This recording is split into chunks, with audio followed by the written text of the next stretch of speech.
Yeah, so I think one of the biggest differences for me is just actually doing it. I don't just like look at the science and read the research papers. Like I'm actually in the trenches with people. So as a coach, I can show you this same case study right here that I'm going to show you right now on the screen in a 25 to 35-year-old athlete, in a junior athlete, in a 35 to 45, 45 to 55, 55 to 65-year-old athlete. Like I can show you the same results over and over and over again because this works, right? So here's a really good example of an athlete progressing in a model, right? Running a caloric deficit to achieve race weight. So if we just dive into this, right, like you can see here, this athlete's running a 750 caloric deficit on a big training day. And their deficit changes throughout the week to prioritize recovery on some days and also allow that athlete to express their full potential on high performance days. So I have a really interesting example of an athlete who I asked if I could share this information on. They said, yes, no problem. So that's pretty cool. So guys, this is a 60-plus-year-old athlete. And the reason I'm using this example is because this is the hardest example to express these performance gains in. It's easy to do this with a junior rider or a pro rider. Try and replicate this with a 60-plus-year-old athlete who, if you look at the research, is supposed to recover slower, progress slower, and make all types of adaptations slower, right? So that's why I'm using this as an example and not a young pro rider. This is a 60-plus-year-old athlete, right?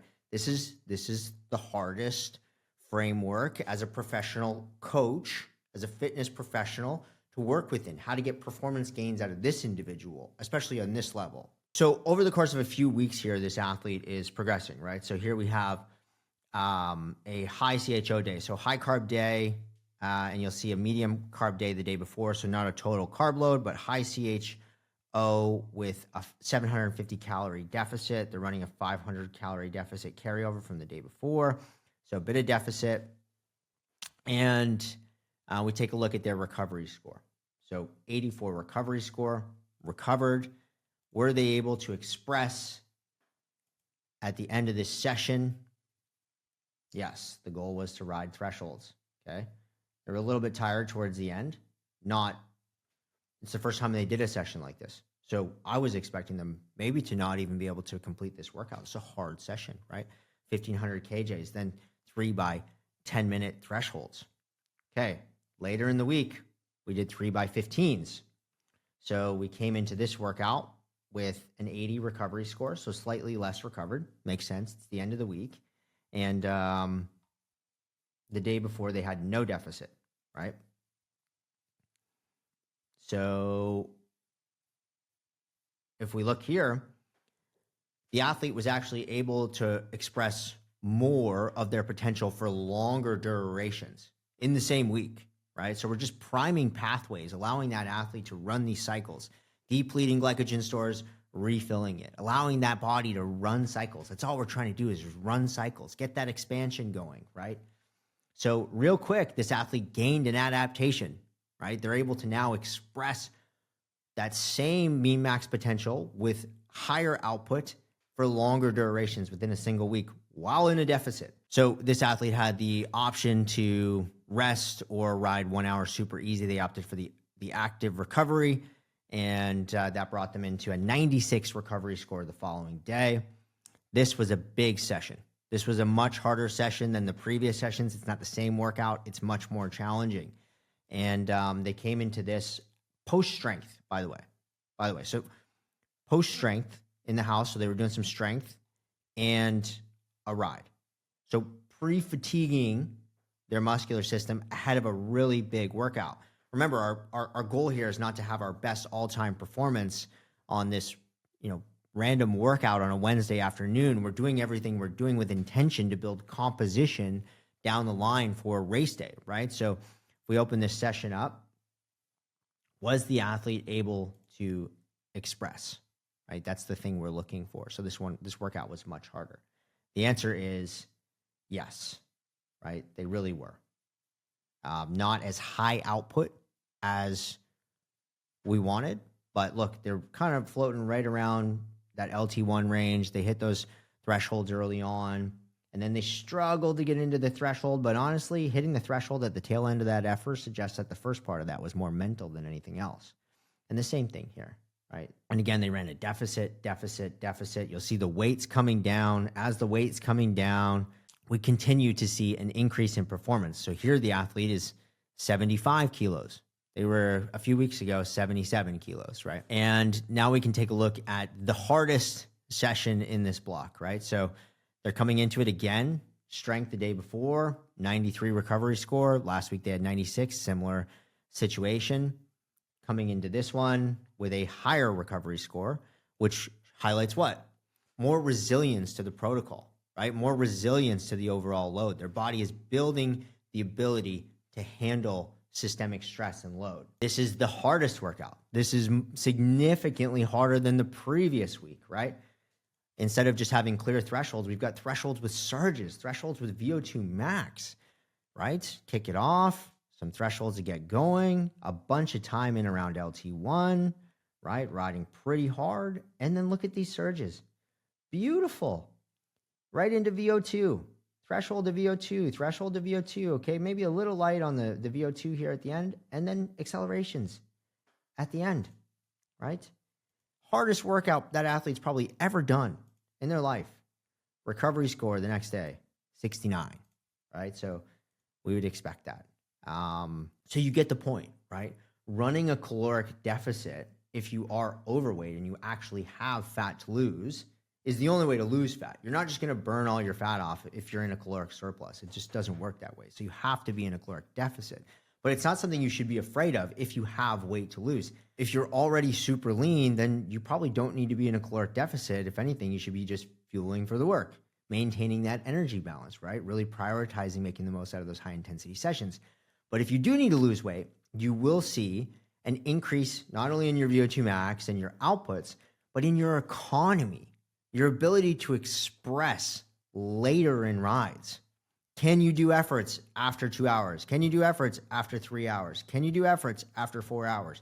Where are you at, right? And what are the demands of the races that you want to do this year?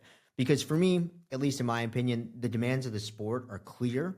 I know a lot of people kind of have different fantasies about these things, and their coaches will also kind of feed into those fantasies, kind of help them think that they're going to show up on race day and do some kind of miracle performance. But at the end of the day, it doesn't work that way. And I know a lot of people out there are looking for that validation that they're doing something well. But I mean, that's just not my coaching style. I don't really like to work in that environment. I want to work with people who want to get results. I want to work with people who want to perform. I want to work with people who want to change. That's why they name my companies Reset. When you come into Reset, you hit reset on the way you see sport, you hit reset on the way you're preparing for sport, you hit reset on so many things in your life, and you take control of that objective that you're going after and you pursue it with a good strategy, the right strategy, and holistic strategy, and something that's proven to work, right? Over and over and over again, regardless of how old or young you are. I could show you another 15-year-old kid who I've taken from absolutely zero, like just got into cycling, to almost 6 watts per kilo in the last 7 months, right? It's absolutely nuts. But this system works. Don't be afraid to run a caloric deficit if you've got to lose weight. You need to be lean if you want to do endurance sports. Obviously, don't develop an eating disorder. You need to pursue it with strategy. Like you can see here with my athletes, I am highly precise with the right way I write nutrition and how I prescribe things for them on a daily basis. So it's very high touch, but that's what's needed to really replicate these results over and over and over again. There's no AI system or automatic thing that can do any of this, right? This is daily interaction with people, really moving that progress bar along every step of the way. So yeah, anyways, I just wanted to make this video because I felt like there was just some weird stuff circulating online lately. I saw this coach who's new to coaching but had a career in professional cycling start talking trash on running a deficit, saying that if you're running a deficit, it's going to lead to deficiency. And that was kind of triggering because it's just, for me, it's like there's so many coaches out there who don't have practical experience in working with people. And so for me, coming from, actually starting out as an athlete and then becoming a personal trainer, working in a gym, learning about nutrition, studying nutrition, owning a supplement company, really being immersed in the nutrition space, and then coming back to professional sport, coming back to professional cycling on the other side of it as a practitioner. So when I kind of think about my experience and how I work with amateur athletes today, I really use all those different chapters of my life to replicate results like this over and over and over again. And so what I saw when this athlete, I call him an athlete, he's a coach now, but when he made this post today, I said, whoa, that's a huge gap. And it's actually quite arrogant and ignorant because you're really not understanding where people are coming from. And you're voicing this strong opinion about how things should be done.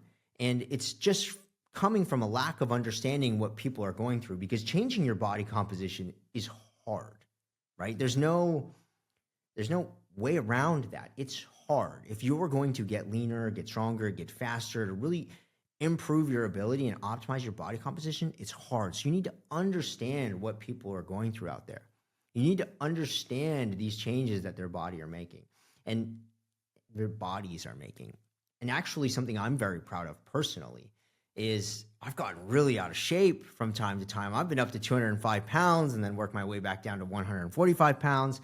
And every time I've done this, I've probably done this as an adult like 6 or 8 times now. But every single time I've done it, I've completely re-innovated my process. Yeah, the foundational things kind of stick around for the most part, but the things I learn in those transformational processes, they change every single time. And so it's a really beautiful process to go through. It's a beautiful journey to go through as a coach because I'm constantly refining what I do. But anyways, just to round out that point there, is that this individual had made this post that was so limited in perspective. And that's what kind of scares me, is because there's not a lot of great information out there for athletes. Well, it's getting better, but there's a lot of people who have the pro status, world tour status, right? And they're not actually practically experienced enough to deliver good results for people. And it's actually an ego thing, right? It's actually not a humility thing. It's masked with humility. It's masked with, hey, I'm just trying to help you. But it's actually not. Because if you were being humble, if you were bringing yourself down to the level of everybody else, then you would really just understand that if you're going to provide a service to people and you're going to charge them a bunch of money to coach them, then you had better be getting them results as a coach, right? If they're going to put the work in. And so to mislead people and say, hey, you don't need to worry about weight loss. You don't need to worry about optimizing your body composition. You just have to fuel for your workouts and your power is going to go up. I think that it's just leaving a lot of opportunity on the table. Will people get some increased power numbers? Yeah, but are they actually going to be optimized for the sport? No, probably not, right? So I think that a lot of pro riders, and I've seen this even in a lot of coaches. I used to run a big team of coaches, 17 coaches, right, in my last company. So for me, I think these ex-pro riders, they really do a big disservice to athletes putting information out that's just completely, one-sided, because there's a lot more that goes into it. There's no one-size solution fits all for anybody in this game, but I will tell you that optimizing your body composition is a fundamental part of getting results. There's no ifs, ands, or buts about that, people. It's definitely a big part of the game. So anyways, I hope this video was helpful to some people out there. If you're interested in learning more about what we do at The Reset, head to thereset.cc and check out our website. If you're interested in coaching, go ahead and fill out the consultation form request. Those will go directly to me. So I'll take a look at those and I'll get back to you. Also, check out the other coaches on our website. We've got Nicholas Roche, who raced 15, 16, 17 Grand Tours. I can't remember a lot of them. Really big ex-pro and went through a lot of different systems as an athlete and has been with Reset now for almost 6 months. So, you could get started with somebody like Nico or Veronica Ewers, who we just brought on this week. We're really excited about Veronica joining the team. She's a coach who's just been through a lot of trial and tribulation as an athlete. And, I always said the best coaches were the athletes that had the hardest time. And so Veronica's really motivated to get helping some people and get in the game as a coach. So yeah, head to the reset.cc, learn more about joining the Reset. We've got camps, we've got events, we've got all kinds of really cool stuff going on. Get in the game with us. We're a team. We are an awesome group of people, results driven leaders, people who make progress, not excuses. Anyways, I'm out. Peace.